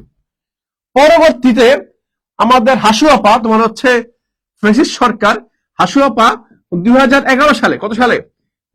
2011 সালে সে তার দলের অধীনে নির্বাচন করার জন্য, রাতের ভোটকে মানে দিনের ভোটকে রাতে করার জন্য এই তত্ত্বাবধায়ক সরকারকে বাদ করে দেয়। মানে তত্ত্বাবধায়ক সরকার হচ্ছে একটা নিরপেক্ষ সরকার, কোন দল থাকবে না, আওয়ামী লীগ থাকবে না, বিএনপি থাকবে না, জামাত থাকবে না, এনসিপি থাকবে না, নিরপেক্ষ সরকার থাকবে। ওই সরকারকে বলা হয় তত্ত্বাবধায়ক সরকার। তো এটা চালু হয়েছিল বাংলাদেশে কত সালে? 1996 সালে চালু হয়েছিল। এবং সেটা হাসুয়াপা বাতিল করে দেয় কত সালে? 2011 সালে বাতিল করে দেয়। কে বাতিল করছে? হাসুয়াপা বাতিল করে দিছে। আর যে বাতিল করছে, বাতিল করার জন্য তো সংবিধান লাগবে। আর সংবিধান হচ্ছে পঞ্চদশ, মানে পঞ্চদশ সংশোধনীটা কি করতে, বাতিল করতে হবে। অর্থাৎ এই সংশোধনীর মধ্যে তত্ত্বাবধায়ক সরকার যেটা ছিল বাতিল করছিল, বাতিল করে দিয়েছিল। কিন্তু এই সংবিধানটা যদি আবার পুনঃপ্রবর্তন, মানে আবার চালু করতে হয়, আবার যদি 1996 সালের মতো চালু করতে হয়, তাহলে আমাকে কি করতে হবে? আমাকে এই সংশোধনটা, অর্থাৎ পঞ্চদশ সংশোধনটা কি করতে হবে? আমাকে বাতিল করতে হবে। তারপর আমি কি করতে পারবো? তারপর আমরা হচ্ছে কাজ করতে পারবো আর কি, বুঝছো? পরবর্তী, তাহলে বুঝতে পারছো তো? হ্যাঁ, তাহলে 15 নাম্বার, তাহলে কত নাম্বার? মানে 15 নাম্বার সংবিধান সংশোধন যেটা হয়েছিল, ওই সংশোধনীটা তোমার হচ্ছে কি করতে হবে? বাতিল করতে হবে। কারণ কি? কারণ শেখ হাসিনা সরকার তোমার হচ্ছে এটা কি করছিল? এটা বাতিল করে দিয়েছিল, তত্ত্বাবধায়ক সরকার বাতিল করে দিয়েছিল। কারণ আমার কি করতে হবে? আবার চালু করতে হবে, কি করতে হবে? আমাকে এটাকে বাদ করতে হবে, তাহলে পরীক্ষা আসতে পারে কোনটি ভাবে? তত্ত্বাবধায়ক সরকার আবার যদি চালু করতে হয়, তাহলে কি করতে হবে? আমাকে পঞ্চদশ মানে 15 নাম্বার যে সংশোধনীটা ছিল, এটা কি করতে হবে? বাতিল করতে হবে, ওইটাকে বাতিল করতে হবে। ঠিক আছে, পঞ্চদশ সংশোধনী। তাহলে উত্তর হচ্ছে পঞ্চদশ সংশোধনী কি করতে, বাতিল করতে হবে। ঠিক আছে, এবং বলে রাখি, এই সংশোধনী তত্ত্বাবধায়ক সরকারটা চালু হবে এই বছর না, আড়াই বছর থেকে। অর্থাৎ এই যে দেখো, বর্তমান যে নির্বাচনটা হবে, মানে এই বছর যে নির্বাচনটা হবে, এই যে হচ্ছে সংসদের 13তম ভাইয়া, 13তম নির্বাচন। কততম নির্বাচন ভাইয়া? 13তম নির্বাচন, বুঝছেন? 13তম নির্বাচন হবে, মানে ত্রয়োদশ সংসদীয় নির্বাচন। ত্রয়োদশ মানে কি? 13তম। 13তম সংসদীয় নির্বাচন কত সালে হবে? মানে 26 সালে হবে। এটা হওয়ার পরে 14তম সংসদে, অর্থাৎ আগামী 5 বছর পরে যেই নির্বাচনটা হবে, ওই নির্বাচনটা হবে তত্ত্বাবধায়ক সরকারের অধীনে, তত্ত্বাবধায়ক সরকারের অধীনে হবে। বুঝতে পারছেন যে আগে যেটা বাতিল করে দেওয়া হয়েছিল, এটা আবার চালু হয়েছে। এটা কার্যকর হবে 14দশ মানে 14তম সংসদীয় নির্বাচন, অর্থাৎ 2031 সাল বেবি, 2031 সালে কি হবে, কার্যকর হবে। কারণ 26 সাল যদি নির্বাচন হয় তাহলে আগামী 5 বছর পর কত হবে, 31 হবে। 2031 সালে কি হবে, এই তত্ত্বাবধায়ক সরকারটা আবার কি হবে, আবার কার্যকর হবে। এই তত্ত্বাবধায়ক সরকারের অধীনে আবার কি হবে, নির্বাচন হবে, আবার নির্বাচন হবে। ওকে, ঠিক আছে, ওকে।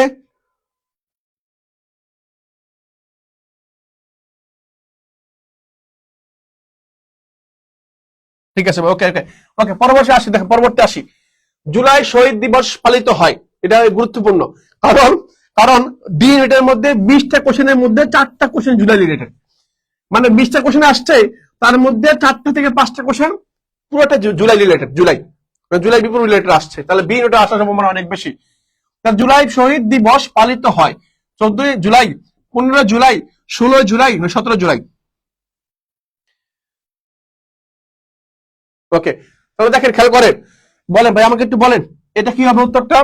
উত্তর কি হবে? জুলাই শহীদ দিবস পালিত হয় হচ্ছে কত সালে, কত তারিখে?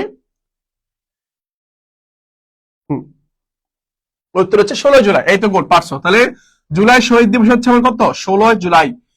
16 জুলাই হচ্ছে আমার জুলাই শহীদ দিবস, ঠিক আছে। ওকে, পরবর্তী আসি। দেখেন, বর্তমান কোন দেশে সবচেয়ে বেশি প্রবাসী বাংলাদেশ কর্মরত আছে? মানে বাংলাদেশের নাগরিকরা সবচেয়ে বেশি, মানে প্রবাসীরা সবচেয়ে বেশি কোথায় কর্মরত আছে, কোথায় বেশি কাজ করতেছে বা প্রবাসের মধ্যে আছে, কোথায় বলেন? বর্তমানে কোন দেশে সবচেয়ে বেশি, হ্যাঁ, সবচেয়ে বেশি কর্মরত আছে? সংযুক্ত আরব আমিরাতে, যেটাকে আমরা দুবাই বলি, না, মালয়েশিয়াতে, কাতারে, সৌদি আরবে। সবচেয়ে বেশি সৈন্য কোন দেশে আছে? এটা পরীক্ষা আসে, দেখবেন প্রতি পরীক্ষা মাঝে মাঝে দেখা যাচ্ছে এই প্রবাসী রেমিটেন্স থেকে শুরু করে প্রবাসী আয়, প্রবাসী ভোটার কেন্দ্র, প্রবাসী কিভাবে ভোট দিবে, এই রিলেটেড কোশ্চেন গুলো না বিভিন্ন বিশ্ববিদ্যালয়, পাবলিক বিশ্ববিদ্যালয় পরীক্ষায়, বিভিন্ন চাকরির পরীক্ষাগুলো প্রশ্ন আসে। কারণ কি? কারণ এই প্রবাসীরা এখন তো অনেক বেশি, এখন তো ভাইটাল হয়ে গেছে, বুঝছেন, তাদের কত দিচ্ছে বেশি। তাহলে দেখেন, বর্তমানে কোন দেশে সবচেয়ে বেশি আছে? সৌদি আরব। উত্তর কি ভাই? উত্তর হচ্ছে আমার সৌদি আরব। উত্তর কি? উত্তর সৌদি আরব, ঠিক আছে, সৌদি আরব। এই সৌদি আরবে সবচেয়ে বেশি বাংলাদেশি কর্মরত আছে, সৌদি আরবের মধ্যে সবচেয়ে বেশি বাংলাদেশি কর্মরত আছে। ওকে, উত্তর হয়ে গেল, উত্তর হয়ে গেছে এটা, ঠিক আছে। পরবর্তী কোশ্চেন দেখি, আন্তর্জাতিক অপরাধ আদালত, যেটাকে আমরা কি বলি, আইসিসি, বর্তমান সদস্য সংখ্যা কত? 123, 124, 125, 26, বলেন। আন্তর্জাতিক অপরাধ ট্রাইব্যুনাল, অর্থাৎ অপরাধ আদালত, হ্যাঁ, আদালত আইসিসি এর বর্তমান সদস্য সংখ্যা কত?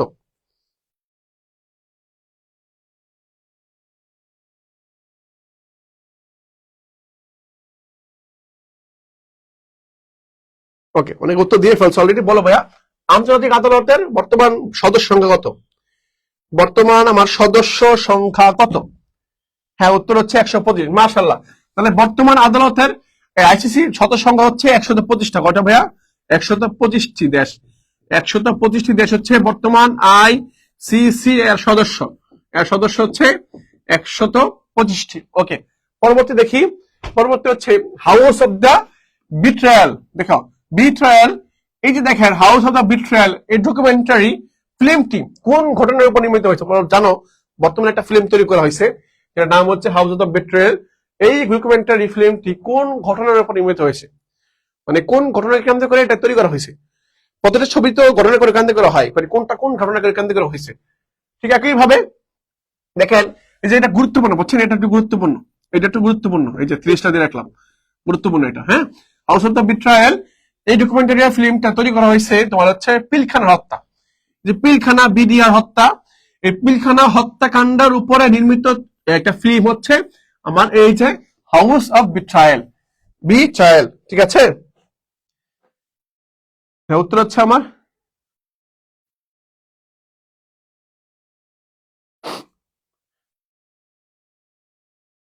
ওকে, হ্যাঁ, এটা হচ্ছে পিলখানা হত্যা। কি হত্যা ভাইয়া? এটা হচ্ছে আমার পিলখানা হত্যাকাণ্ডকে কেন্দ্র করে এটা ঘটনাকে মূল কেন্দ্র করে তোমার হচ্ছে এই ফিল্মটা তৈরি করা হয়েছে, হ্যাঁ, the house of the betrayal. মনে রাখবেন, হয়তো পরীক্ষা চলে আসতে পারে ছবিতে, যে ছবি পরীক্ষায় বি রেটে আসছে যে house of the bit trial এটাকে কোন ঘটনা কেন্দ্রে তৈরি করা হয়েছে, এর উত্তর হবে পিলখানা কাণ্ড, হত্যাকাণ্ড, পিলখানার হত্যাকাণ্ড তৈরি করা হয়েছে। হ্যাঁ, ওকে ভাইয়া। ওকে, পরবর্তী দেখেন, পরবর্তী হচ্ছে তত্ত্বাবধায়ক সরকারের অধীনে 3টা নির্বাচন হয়েছে বাংলাদেশে এই পর্যন্ত তত্ত্বাবধায়ক সরকারের অধীনে 3টা নির্বাচন হয়েছে। কয়টা? 3টা নির্বাচন হয়েছে। এই 3টা নির্বাচন হয়েছে, এই 3টা নির্বাচন, একটা হচ্ছে 96 সালে যেদিন তোমার হচ্ছে তত্ত্বাবধায়ক সরকার চালু করা হয়, পরবর্তী 2001 সালে, পরবর্তী 2008 সালে। 2008 সালে বিএনপি ক্ষমতা থেকে গেল, যাওয়ার পরে যে গেল আর আসতে পারে নাই, হয়তো সামনে আসতে পারে। তো 2008 সালে, 8 সালে বিএনপি কি করলো, মানে আওয়ামী লীগ ক্ষমতা গেল, ক্ষমতা যাওয়ার পরে কি করলো, পরবর্তীতে 11 সালে বাদ করে দিল তত্ত্বাবধায়ক সরকার, পরবর্তী আর ক্ষমতা কি করে দিল, ক্ষমতা একীভূত করে নিল, পরবর্তী আর থেকে বিদায় করলো জুলাই বিপ্লবের মাধ্যমে। তাহলে তত্ত্বাবধায়ক সরকার অধীনে নির্বাচন হয়েছে কয়টা? 3টা। কয়টা ভাইয়া? 3টা। তত্ত্বাবধায়ক সরকারের অধীনে নির্বাচন কয়টা হয়েছে ভাইয়া? 3টা। কয়টা? 3টা। তত্ত্বাবধায়ক সরকারের অধীনে নির্বাচন কেয়ারটেকার সরকার, মানে কেয়ারটেকার গভর্নমেন্ট বলি আমরা যেটাকে, এই সরকারের অধীনে নির্বাচন হচ্ছে মাত্র 3টা। একটা হচ্ছে 96 সালে, 2001 সালে, একটা 2008 সালে। 2008 সালে, ঠিক আছে, 2008 সালে হয়েছিল।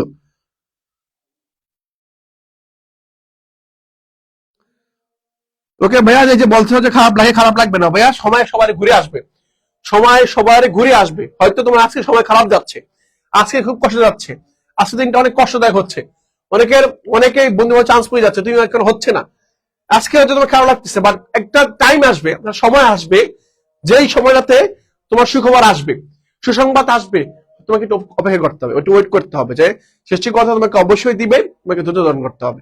হয়তো আগে দিয়েছে, তোমাকে একটু পরে দিবে, জাস্ট সৃষ্টিকর্তা তোমাকে বিশ্বাস রাখতে হবে, সেই অনুযায়ী পরিশ্রম করে দিতে হবে, তোমাকে পরিশ্রম করে দিতে হবে, তুমি থেমে দেওয়া যাবে না, করতে হবে তোমাকে পরিশ্রম। হ্যাঁ, এমন না যাওয়া হয়ে গেছে মানে আমি হবো না, এরকম না।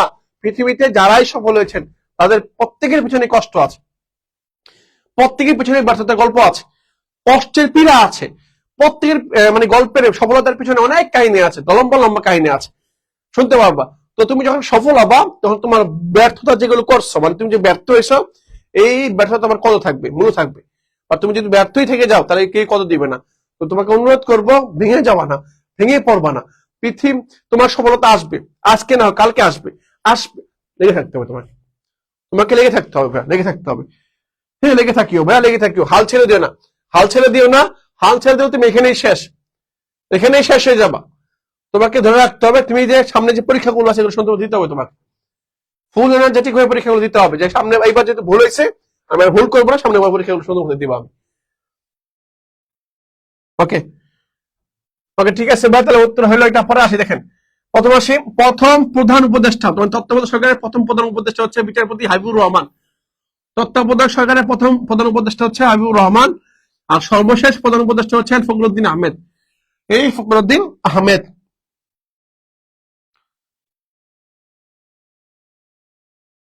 ওকে, এটা হচ্ছে আমার কি, এটা হচ্ছে ফখরুদ্দিন আহমেদ, ফখরুদ্দিন আহমেদ। পরে দেখেন তত্ত্বাবধায়ক সরকার পূর্ণবহাল রায়, খেয়াল করেন, আপিল বিভাগে রায় দেওয়া হচ্ছে 20 নভেম্বর 2025 সাল, মানে 2025 সালে এটা রায় দেওয়া হয়েছে। আবার কি রায় দেওয়া হয়েছে যে এটা কি হবে, আবার বহাল থাকবে, যে বাতিল করে দেওয়া হয়েছে 2011 সালে, 2011 সালে কি করছে, বাতিল করে দেওয়া হয়েছে, এটা আবার কি হবে, আবার বহাল থাকবে, সেটা রায় দেওয়া হয়েছে কত সালে, 25-এ, মানে 2025 সালের 20 নম্বর রায় দেওয়া হয়েছে। কার্যকর হবে, কার্যকর হবে, দেখা করেন, এটা কার্যকর হবে চতুর্দশ জাতীয় সংসদ থেকে, অর্থাৎ অর্থাৎ আপনার হচ্ছে এখন যেটা নির্বাচন হবে এটা হচ্ছে ত্রয়োদশ, মানে 13তম নির্বাচন হবে, 13তম জাতীয় সংসদ নির্বাচন হবে।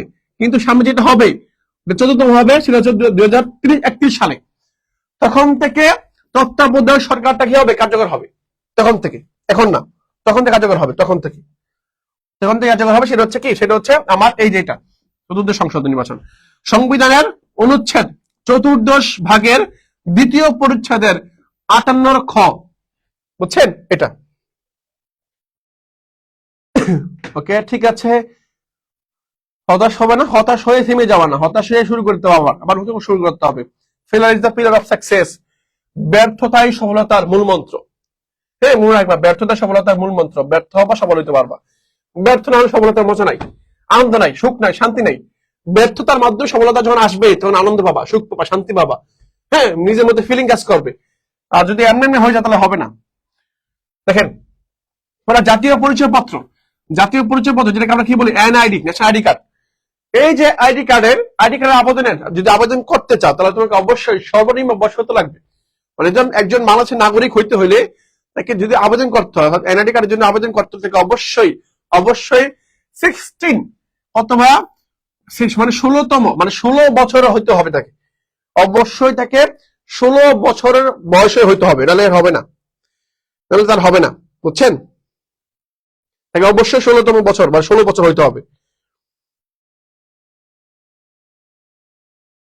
হ্যাঁ, এটা উত্তর হচ্ছে বি নাম্বারটা, হ্যাঁ 16 বছর। তাহলে জাতীয় পরিচয়পত্রে আবেদন করার জন্য তাকে অবশ্যই 16 সাল হইতে হবে, 16 সাল মানে 16 বছর হইতে হবে। মনে করো কেউ যদি তোমার হচ্ছে এরকম আবেদন করে যে সে 6 সালে, কত সালে, 6 সালে সে হচ্ছে কি করছে, 6 বা তোমার হচ্ছে এই সাল বা এরকম হইতে পারে সে হচ্ছে 10 সালে, 2010 সালে জন্মগ্রহণ করছে।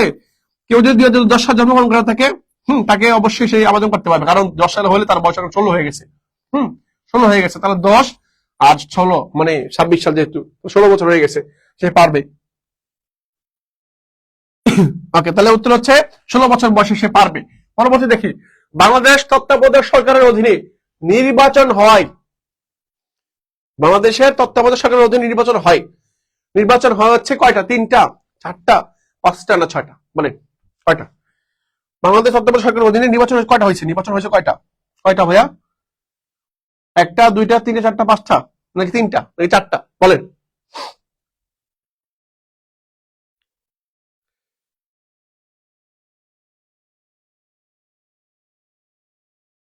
হ্যাঁ, তুমি যখন চান্স পাবা না তখন অনেকেই বলবে তুমি পরিশ্রম করো না, তোমার দ্বারা হবে না, তুমি আসলে পরিশ্রম করো না, তুমি ভালো মতো পড়ো নাই, হ্যাঁ তুমি কি পড়ছো না পড়ছো, ভালো মতো পড়ো মনে রাখতে পারো নাই, সারাদিন মোবাইল টিপছো, হ্যাঁ সারাদিন মজা করছো, আনন্দ করছো, মানে বিনোদন মানে আড্ডা দিচ্ছ, বুঝছো? আড্ডা এরকম বলবে। বাট যখন তুমি চান্স পেয়ে যাবে না, তখন তোমার পাশের পাশে আন্টি বলবে ওই ওই আন্টির মেয়েটা সবচেয়ে বেশি মেধাবী, ওই আঙ্কেলের ছেলেটা সবচেয়ে বেশি মেধাবী, এটা বলবে। তো আমরা যখন সফল হয়ে যাই তখন আমাদের মূল্য বেড়ে যায়, আমরা পরিশ্রম না করলে আমাদের মূল্য হয় মেধাবী। আর তুমি মেধাবী যদি হও, মানে সময় বাস্তবতা হচ্ছে এইগুলি, বুঝছো? এই বাস্তবতা। তুমি যদি এরকম হও যে মানে না পড়ে চান্স পেয়ে যাও, তারপরে তোমাকে মেধাবী বলবে। তো যদি পড়েও না পাও তাহলে মানুষ তোমাকে এটা বলবে যে পড়ো নাই, এটা বলবে। হ্যাঁ, আমি অনুরোধ করব, সাজেস্ট করব, সামনে যে সময়গুলো আছে এই সময়গুলো সর্বোচ্চ দিয়ে দিবা। আর পাবলিক বিশ্ববিদ্যালয় সবকিছু এরকম না, হ্যাঁ পাবলিক না পড়ে অনেক অনেক অনেক মানুষ আছে সফল হয়েছে পৃথিবীতে, অনেক অনেক মানুষ আছে। হ্যাঁ, তাদের অনুসরণ করবা, মনের মধ্যে জিত রাখবা যে আমাকে পারতে হবে, আমাকে করতে হবে। হ্যাঁ, সময় সুযোগ আছে এখনো, ভেঙে পড়ে যাও না, ভেঙে পড়িও না। হ্যাঁ, ওকে। তাহলে উত্তর কয়টা ভাই? উত্তর হচ্ছে আমার 3টা। কয়টা ভাই? উত্তর হচ্ছে আমার 3টা। তাহলে উত্তর হচ্ছে কয়টা? 3টা। তাহলে বাংলাদেশের তত্ত্বাবধায়ক সরকারের অধীনে নির্বাচন হয়েছে কয়টা? 3টা। একটা হচ্ছে 1 সালে, 96 সালে, 8 সালে।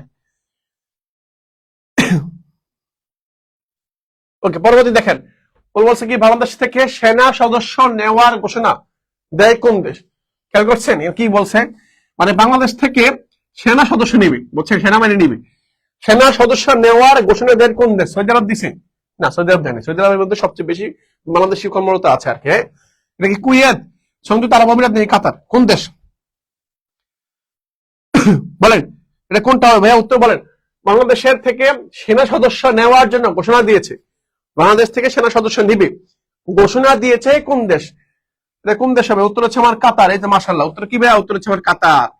মানে কাতার, এই কাতার তোমার হচ্ছে কি করবে, তারা ঘোষণা দিয়েছে যে বাংলাদেশ থেকে কি করবে, তারা সেনা সদস্য নিবে, সেনা সদস্য তারা নিবে, সেনা সদস্য নিবে তারা। তাহলে উত্তর কি ভাইয়া? উত্তর হচ্ছে আমার কাতার, উত্তর হচ্ছে কাতার। ক্লিয়ার? ওকে, হয়ে গেছে। পরবর্তী দেখি, দেখেন মঙ্গল শোভাযাত্রার নাম পরিবর্তন। দেখেন একটা প্রশ্ন আসছে যে দুর্নীতি দমন কমিশনের আগের নাম কি ছিল? আগের নামটা কি ছিল পরীক্ষা আসছে, মানে পূর্ব নামটা কি ছিল?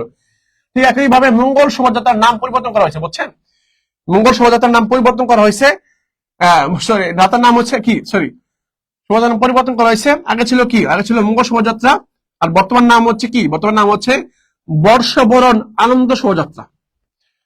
বর্ষবরণ আনন্দ শোভাযাত্রা, আনন্দ শোভাযাত্রা, এটা থেকে আসছে এটা।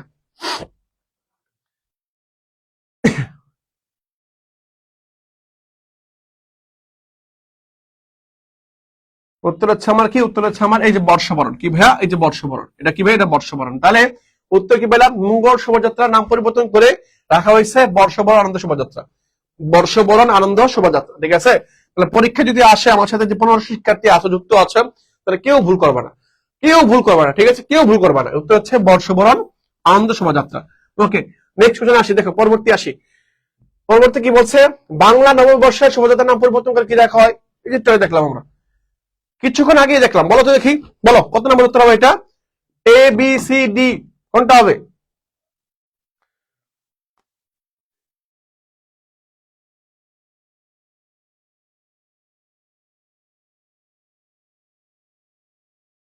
বলেন উত্তর কোনটা হবে বলেন।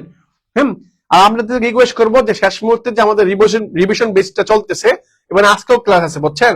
আজকে ইংরেজি ক্লাস হবে, প্যাসেজ থেকে ক্লাস হবে, প্যাসেজ গুলো পড়ানো হবে, প্যাসেজ থেকে কোশ্চেন কিভাবে করতে হয় সেটা শিখাই দেওয়া হবে রিভিশন বেচের মধ্যে। লাস্ট মুহূর্তে 4 দিন সময় আছে, তো যদি সময় হয়, সুযোগ হয়, ভেঙে পড়ে যায় না, বুঝছেন?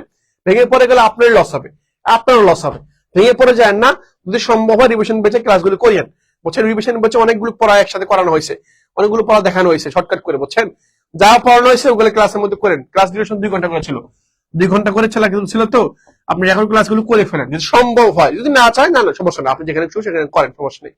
ছবির জন্য যদি সুযোগ হয়, সময় হয়, সামর্থ্য হয়, তাহলে অবশ্যই করে নিন একটু, হ্যাঁ, করে নিন আপনি। ওকে, তাহলে উত্তর হচ্ছে আমার কি, উত্তর হচ্ছে আমার সি নাম্বার, বর্ষবরণ আনন্দ শোভাযাত্রা, বর্ষবরণ আনন্দ শোভাযাত্রা। ওকে, পরে দেখি পরবর্তী প্রশ্ন আসে আমি। তত্ত্বাবধায়ক সরকার ব্যবস্থা চালু হয়েছিল কত সালে ভাইয়া? তত্ত্বাবধায়ক সরকার চালু হয়েছে কত সালে ভাইয়া? এটা হচ্ছে আমার কত, 96 সালে। কত সালে ভাইয়া? 96 সালে চালু হয়েছিল, 96 সাল, 96 সালে তত্ত্বাবধায়ক সরকার চালু হয়েছিল, মনে রাখবেন, হ্যাঁ, মনে রাখবেন। ওকে, পরবর্তী আসি, দেখেন 96 সালে কি হয়েছিল ভাইয়া? 96 সালে আমার তত্ত্বাবধায়ক সরকার চালু হয়েছিল। ওকে, আফগানিস্তানের তালেবান সরকারকে, স্বীকৃতি দিয়েছে কারা? আফগানিস্তান তালেবান সরকারকে কারা স্বীকৃতি দিয়েছিল? অনেকে স্বীকৃতি দেয় নাই, তালেবান সরকার থেকে অনেকে স্বীকৃতি দেয় নাই, বুঝছেন? কারা স্বীকৃতি দিয়েছে, কারা? সেটা হচ্ছে পার্শ্ববর্তী দেশ রাশিয়া। আফগানিস্তানের পার্শ্ববর্তী দেশ হচ্ছে কোনটা? রাশিয়া।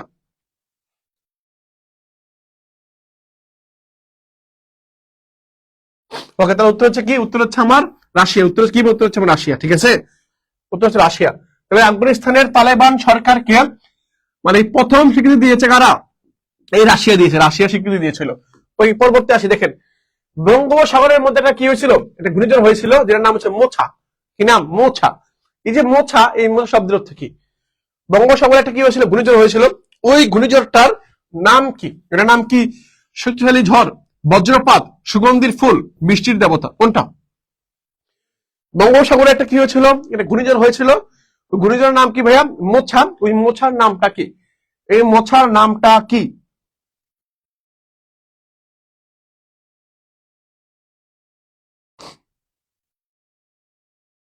ওকে, বলেন এটা কি উত্তর হবে? বঙ্গোপসাগরের সৃষ্ট সৃষ্ট ঘূর্ণিঝড়ের মোছা।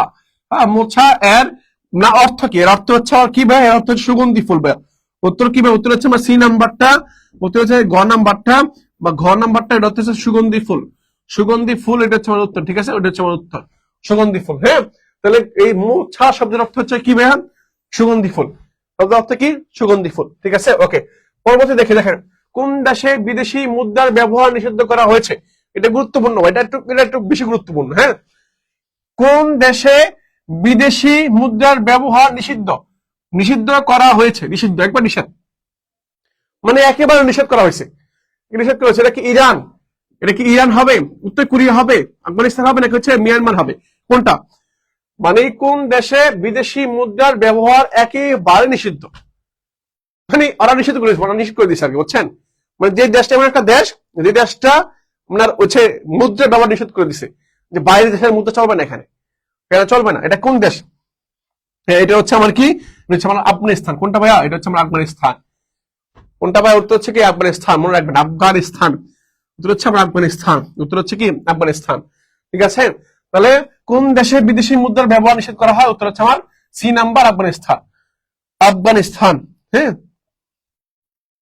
ওকে, উত্তর হচ্ছে আফগানিস্তান। নেক্সট কোশ্চেন আসি, দেখেন সরকারি চাকরিতে বর্তমান বয়সসীমা কত? বয়সসীমা হচ্ছে 32। কত বছর ভাইয়া? বর্তমান যে চাকরি করবে তাদের জন্য বয়স কত রাখা হয়েছে? 32 বছর। যারা সরকারি চাকরি করবে তাদের জন্য বয়স কত করা হয়েছে ভাইয়া? 32 বছর, মানে একজন মানুষ 32 বছর বয়স পর্যন্ত সে সরকারি চাকরি আবেদন করতে পারবে। হ্যাঁ, আবেদন করতে পারবে, বয়স সীমা আবেদন করতে পারবে, পরে সে আবেদন করতে পারবে না, আবেদন করতে পারবে না। তাহলে 32 বছরের মধ্যে সে কি করতে হবে? আবেদন করতে হবে তাকে। আর বয়স যদি 32+ হয়ে যায় তাহলে সে আবেদন করতে পারবে না বা অ্যাপ্লিকেবল করা যাবে না। ওকে, উত্তর হচ্ছে কি? উত্তর হচ্ছে আমার 32, হ্যাঁ 32 বছর। ওকে, পরে দেখেন এই যে সবচেয়ে বেশি গুরুত্বপূর্ণ গণভোট, আপনারা অনেকে শুনছেন গণভোট। হ্যাঁ, এই গণভোট যেটা আছে, এই গণভোটটা হবে এবার নির্বাচনের মধ্যে। আপনারা হচ্ছে নির্বাচনের পাশাপাশি হ্যাঁ বিভিন্ন ধানের শীষ বলেন, দাঁড়িপাল্লা বলেন, শাপলা কলি বলেন, হ্যাঁ লাঙ্গল বলেন, ইগল বলেন, যেটাই বলেন না কেন, যে মার্কাগুলো থাকবেন এর পাশাপাশি যারা ভোট দিবেন, এই ভোট দেওয়ার জন্য আপনার গণভোট লাগবে। কি লাগবে? গণভোট দিতে হবে। গণভোট মানে কি? গণভোট মানে হচ্ছে সংস্কার হবে, অর্থাৎ আমরা কি সংস্কারের পক্ষে না বিপক্ষে, জাস্ট এটাই হচ্ছে গণভোট। অর্থাৎ হা অথবা না, হা অথবা না, অর্থাৎ একটা হা ভোট না ভোট, দুটো একটা কাগজ দেওয়া হবে, আপনি কি হায়ের পক্ষে নাকি না এর পক্ষে।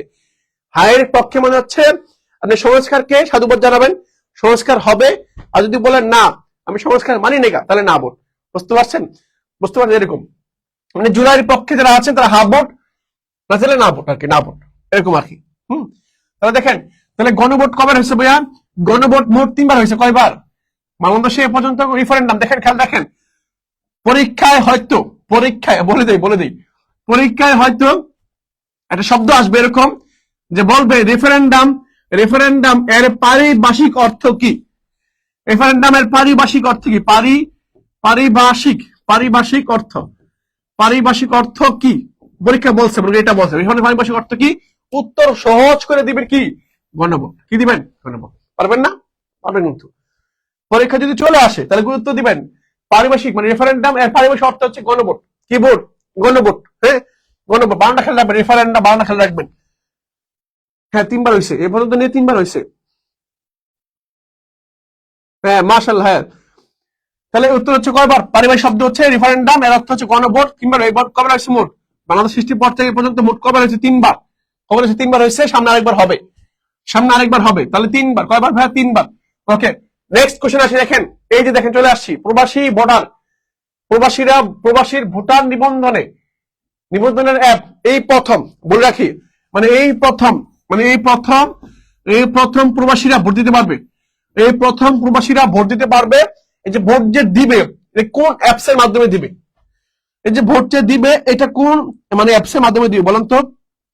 হ্যাঁ, তাহলে প্রবাসী ভোটার নিবন্ধনের অ্যাপস কোনটা, অর্থাৎ তাদের নিবন্ধন করবে তাদের অ্যাপস কোনটা? এই অ্যাপসে পরীক্ষা আসতে পারে, বুঝছেন? পরীক্ষা আসতে পারে। এটা কি postal vote BD, world vote, Bangladesh প্রবাসী ভোট, প্রবাসী ভোট বিডি, কোনটা? উত্তর কোনটা ভাইয়া? হ্যাঁ, উত্তর কি? প্রবাসী ভোটার নিবন্ধনের অ্যাপ কোনটা? উত্তর হচ্ছে আমাদের postal vote BD, postal vote BD, এটা হচ্ছে আমার উত্তর। তাহলে এই অ্যাপস এর মাধ্যমে তারা কি করবে? নিবন্ধন করে ভোট দিবে। পোস্টাল বিডি, হ্যাঁ পোস্টাল ভোট বিডি। তাহলে উত্তর হচ্ছে আমার এই নাম্বারটা, ক নাম্বারটা, ঠিক আছে? ক নাম্বার হচ্ছে উত্তর, পোস্টাল ভোট বিডি। এর মাধ্যমে তারা কি করবে? ভোট দিবে। আমি আবার বলতেছি, এইবারই প্রথম প্রবাসীরা যারা বাইরে আছে, বাংলাদেশ ছেড়ে কম বাইরে দেশে কর্মরত আছে, তারা প্রবাসী বা হইতে পারে এরকম আছে, ওরা কি পড়াশোনার জন্য বাইরে গেছেন, তারাও কি করতে? ভোট দিতে পারবে, তারাও ভোট দিবে। এই যে ভোট যে দিবে এদের কোন অ্যাপসের মাধ্যমে? পোস্টাল ভোট বিডির মাধ্যমে, পোস্টাল ভোট বিডির মাধ্যমে তারা ভোট দিবে, ঠিক আছে? ওকে, একটু দেখি আমরা একটু দেখি বিস্তারিত, দেখি কি আছে এখানে। এখানে বলা হয়েছে 3টি গণভোটের মধ্যে 2টি, মানে বাংলাদেশে এ পর্যন্ত 3টা গণভোট হয়েছে। কয়টা? এই পর্যন্ত 3টা গণভোট হয়েছে। এই 3টা গণভোটের মধ্যে 2টা হচ্ছে প্রশাসনিক। কয়টা? 2টাই হয়েছে প্রশাসনিক, এবং আরেকটি সাংবিধানিক গণভোট। তার মানে কি? তার মানে এই পর্যন্ত মোট গণভোট হয়েছে কয়টা? 3টা। তার মধ্যে মানে অ্যাডমিনিস্ট্রেশন ভোট হয়েছে কয়টা? 2টা। আর একটা সাংবিধানিক, একটা সাংবিধানিক ভোট হয়েছে 1টা, মোট 3টা। প্রথম গণভোট হয়েছিল রাষ্ট্রপতি জিয়াউর রহমানের আমলে। তার মানে বোঝা যাচ্ছে যে প্রথম যে গণভোটটা হয়েছিল সেই গণভোটটা হচ্ছে জিয়াউর রহমানের সময়। সেটা কত সময়? জিয়াউর রহমানের সময় হয়েছে, সেটা হচ্ছে 1977 সালে। তাহলে গণভোটটা চালু করছেন কে? রাষ্ট্রপতি, শহীদ প্রেসিডেন্ট রাষ্ট্রপতি জিয়াউর রহমান, ঠিক আছে? জিয়াউর রহমান চালু করেছিলেন 1977 সালে। তাহলে গণভোট চালু করেছিলেন কে? জিয়াউর রহমান, শহীদ প্রেসিডেন্ট জিয়াউর রহমান চালু করেছিলেন 1977 সালে। 77 সালে চালু করেছিলেন। দ্বিতীয় গণভোট হয় রাষ্ট্রপতি হুসেন মোহাম্মদ এরশাদের সময়, এবং পরবর্তীতে সর্বশেষ গণভোট হচ্ছে 1991 সালে। 91 সালের 15 সেপ্টেম্বর আনুষ্ঠানিক অনুষ্ঠিত হয়েছিল আর কি। আমরা পেয়ে গেলাম কিন্তু মোটামুটি। হ্যাঁ, তৃতীয়টা হচ্ছিল 91-তে, 85 সালে, পরটা হচ্ছে 77 সালে প্রথমটা। 77, 85, 91। 77, 85, 91 সালে কি হয়েছিল? গণভোট হয়েছিল। আর গণভোটটা শুরু করেছিলেন হচ্ছে শহীদ প্রেসিডেন্ট জিয়াউর রহমান চালু করেছিলেন। হ্যাঁ, জিয়াউর রহমান চালু করেছিলেন।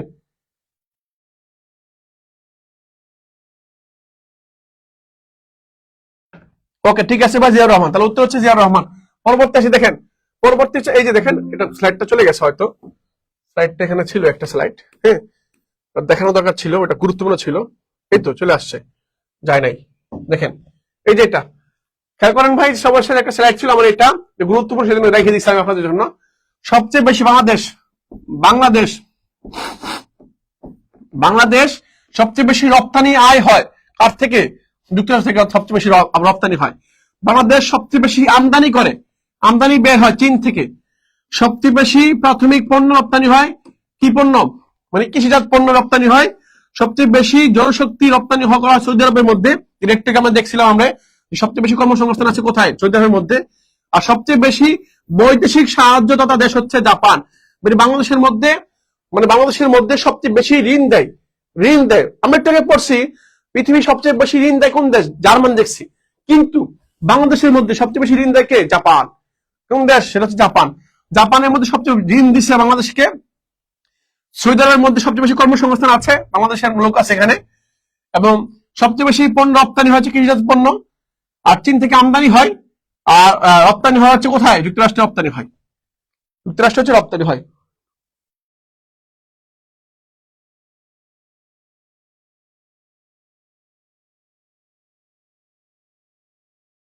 তাহলে ভাই বুঝতে পারছেন? এটা বুঝতে পারছেন কিনা বলেন প্রিয় ভাইরা, একটু বলেন। হ্যাঁ, সবাই বুঝতে পারছেন কিনা? এই যে ক্লাসগুলো এটা ছিল প্রিয় ভাইরা, সবাই একটু মনোযোগ সহকারে একটু বলবেন এবং ক্লাসটা বুঝতে পারছেন কিনা সেটা আমাকে জানাবেন। সবাই একটু কমেন্ট বক্সে, আমি দোয়া করি, মন থেকে দোয়া করি, হ্যাঁ, একটু কমেন্ট করে লিখবেন, যে সবাই একটু লিখবেন, সবাই একটু কষ্ট করে কমেন্টে লিখবেন, জাস্ট ছোট্ট করে লিখবেন কমেন্টে, একটু ছোট্ট করে টাচ করবেন। কি লিখে টাচ করবেন দেখেন, জাস্ট ছোট্ট করে লিখবেন, জাস্ট সিউ লিখবেন, বা সিউ, জাস্ট সিউ। এটা দিয়ে আমি এটা দিয়েছি, ওকে। জাস্ট একটু কষ্ট করে কি লিখবেন ভাইয়া? সিউ লিখে দেন, জাস্ট কমেন্ট করে একটু সিউ লিখে দেন।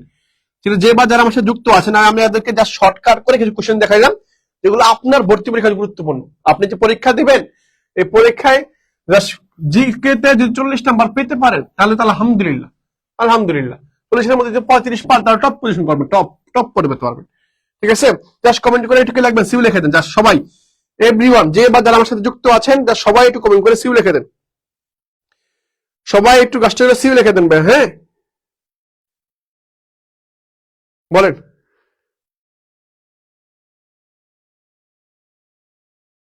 আমার সাথে যে বা যারা যুক্ত হয়েছেন, সবাই একটু কষ্ট করে কমেন্টে জাস্ট ছোট্ট করে লিখবেন, সিউ লিখে দিবেন একটু ছোট করে। আপনাদের সবার মনের আশা পূরণ হোক। আর শেষ মুহূর্তে লেগে থাকতে হবে ভাই, হাল ছেড়ে দিলে আপনি এখানেই শেষ হয়ে যাবেন। আপনি হাল ছেড়ে দিলে এখানেই শেষ, কারণ আপনি যদি ছেড়ে দেন, তার মানে আপনার প্রতিদ্বন্দ্বী যারা আছে, কম্পিটিটিভ যারা আছে, তারা সুযোগ পাবে, তারা সুযোগটা পেয়ে যাবে। আপনি ছাড়িয়ে দিয়েন না। আপনার একটা হয় না মানে আরেকটা হবে না, এরকম না। পৃথিবীতে অনেক নজির আছে, অনেক ঘটনা আছে, যা প্রথমটা পারে না, দ্বিতীয়টা ঠিকই পারছে। পৃথিবীতে অনেক নজির আছে, প্রথমবার হয় না, দ্বিতীয়বার হয়েছে। প্রথমবার পরীক্ষা দিছ, পরীক্ষা দিছ, বাট খারাপ হয়েছে, ভয় পাইছ। পরীক্ষা হলের মধ্যে গিয়ে দেখলাম যে বাঘ বসে আছে, সেটা তুমি ভয় পাইছো হয়তো। কারণ পরীক্ষা হলে তুমি ভয় পাবে কেন? তোমাকে মারবে না, ধরবে না, কাটবে না, তুমি ভয় পাবে কেন? তোমার কিচ্ছু হচ্ছে, তুমি কেন ভয় পাও? অনেক ভালো শিক্ষার্থী পরিশ্রম করছে, বাট এতদিনের পরিশ্রম, পরীক্ষা হলে গিয়ে ভয় পাইছে, সব শেষ করে দিছে। যে ভয়টা যে কত মারাত্মক জিনিস, কেন ভয় পাও? তোমাকে মেরে ফেলবে ওখানে, মারবে না তো, তুমি কেন ভয় পাও? তুমি ভয়টা পাও কেন? চান্স হবে না, তুমি ভয় পাও, চান্সই হবে না, তুমি পরীক্ষার আনসার ভালো মতো করতে পারবে না, তোমার চান্স হবে না। তুমি এটা বোঝো না যে আমি যদি ভয় পাই, আমি ভয় পাচ্ছি, চান্স হবে না এই জন্য। কিন্তু তুমি ভয় পালি যে উত্তর ভুল করে চান্স পাবো না, সেটা তোমার মাথায় আসে না? সেটা তোমার মাথায় আসে না যে আমি যে ভুল করলে আমার চান্স হবে না? তুমি এটা বোঝো, এটা বোঝার চেষ্টা করো, ভয় পেয়ে যাবে না। মনে করে রাখবা তুমি যেই সিটে বসে পরীক্ষাটা দিবা সেই সিটটা তোমার সিট হবে। এই আত্মবিশ্বাস, এই হিম্মত নিয়ে পরীক্ষায় বসবা, আমি যেই সিটে বসে পরীক্ষা দিব সেই সিটটা হবে আমার সিট, সেই সিটটা হবে আমার সিট, এটা হচ্ছে আমার আসন। মানে আমি যে সিটে বসে পরীক্ষা দিচ্ছি ওই আসনটা হবে আমার আসন, ওটি আমার চূড়ান্ত আসন হবে, ওটি আমার চূড়ান্ত আসন হবে। ভয় পেলে জয় করা যায় না, ভয় পেলে জয় করা যায় না, ভয় পাওয়া যাবে না।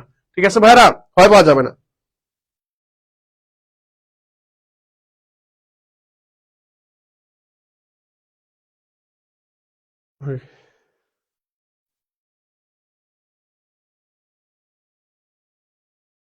তো ওকে ভাইয়া, তাহলে পিডিএফ দিয়ে দিব, যারা শেয়ার দিচ্ছে তাদেরকে পিডিএফ দিয়ে দেবো, ভয় পাবে না। লাস্ট মুহূর্তে চেষ্টা করো, আরেকবার সুযোগ আছে, চেষ্টা করো। এতদিনের পরিশ্রম বৃথা যেতে দিও না, এতদিনের পরিশ্রম বৃথা যেতে দিও না। ঠিক আছে, এতদিনের পরিশ্রম বৃথা যেতে দিও না। লেগে থাকিও। আর সৃষ্টিকর্তা নিকট হাত জোর করে দোয়া করিও যে আল্লাহ আমার জন্য সহজ করে দেন, আমার জন্য এই যাত্রা সহজ করে দেন।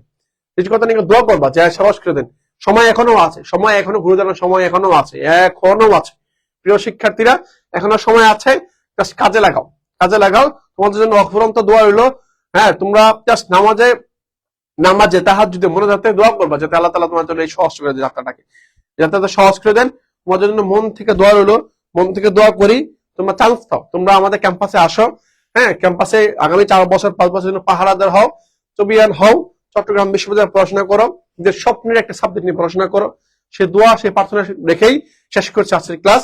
পরবর্তী ক্লাসে দেখা হবে, হয়তো কোনো একসময় ক্যাম্পাসের মধ্যে দেখা হয়ে যাবে ইনশাআল্লাহ, চবিয়ান শিক্ষার্থী হিসাবে। আসসালামু আলাইকুম, ভালো থাকবেন, সুস্থ থাকবেন।